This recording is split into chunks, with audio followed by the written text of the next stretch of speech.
আসসালামু আলাইকুম। আমি নোমান আলম মুন। তো আমি রায়েরবাগে আসছি। আমি জানতে পারছি যে রায়েরবাগে একজন ভাই, তিনি যে ২৪-এর আন্দোলন হয়েছে, পুলিশের গুলিতে তিনি মারাত্মক জখম হয়েছেন। এদিকে পুরো মারাত্মক জখম হয়েছেন, কিন্তু এখন পর্যন্ত তার সেই সুচিকিৎসা হয়নি এবং এখন পর্যন্ত সে কোনো সরকারি তহবিল থেকে কোনো প্রকারের অনুদান পায়নি। তো আমরা এখন ওনার নিজের মুখ থেকে শুনবো আসলে ওনার সাথে কী ঘটনা ঘটছে। জি চাচা, বলেন আপনার পরিস্থিতি কেমনে, এইসব ঘটনা ঘটছে? 19 তারিখে শুক্রবারে বেলা 3:30টায় রায়েরবাগ কদমতলী থানার এনে আমি গুলি খেয়েছি। হ্যাঁ, গুলি খাওয়ানোর পরে আমার ঢাকা মেডিকেলে ছবি এনে প্রাইভেট হাসপাতালে নিয়ে গেছিলো। এরপরের থেকে বলছে আমারে ঢাকা মেডিকেল নিয়ে যাইতে। আমার ঢাকা মেডিকেল নিয়ে ভর্তি করাইছে। ভর্তি করানোর পরে শুক্রবারে অপারেশন করছে যে আমার নিজের টাকা দিয়ে।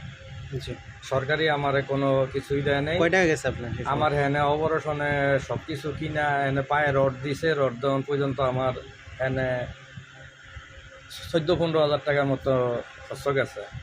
এর বাদে আমার 5 দিন পরে ঢাকা মেডিকেল থেকে রিলিজ করে দিছে যে আপনি বাসায় যান। বাসায় যাওয়া না, আমি বাসায় বসছি। বাসায় আনার পরে আমি এদিকে প্রাইভেট ক্লিনিকের ডাক্তার আইনা ড্রেসিং করাইছি।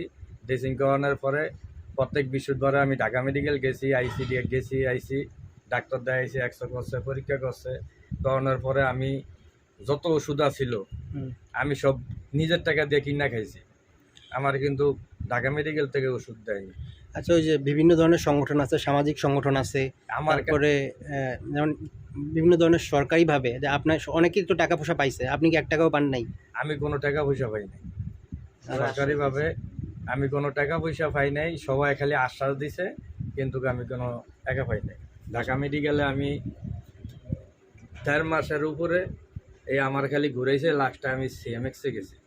সিএমএক্সে যাওয়ানোর পরে এই আমার অপারেশন কইরা আবার এই যে কালকে যাবো।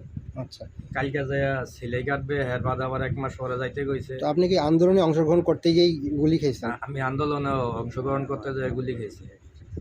পুলিশের দাওয়া পাল্টায় আমি গুলি খেয়েছি। তো বিষয়টা দর্শক দেখতে পাচ্ছেন যে উনি এখন পর্যন্ত কোনো সাহায্য সহযোগিতা পায়নি, তার নিজের খরচেই এতদিন পর্যন্ত চিকিৎসা করছে। তো আপনার পেশা কি? এখন আপনার ফ্যামিলি কিভাবে আমার চলতেছে? পেশা, আমি দারোয়ানি চাকরি করি। আমি একাই উপার্জন করি। আচ্ছা, আমার 5 জন ছেলে মেয়ে এই পর্যন্ত। তো এখন এই সংসার নিয়ে আপনি অসহায় অবস্থার মধ্যে আছেন। আমি অনেকেই অসহায়ের মধ্যে আছি। আমার তো কেউ হেল্প করেন না, কেউই নাই।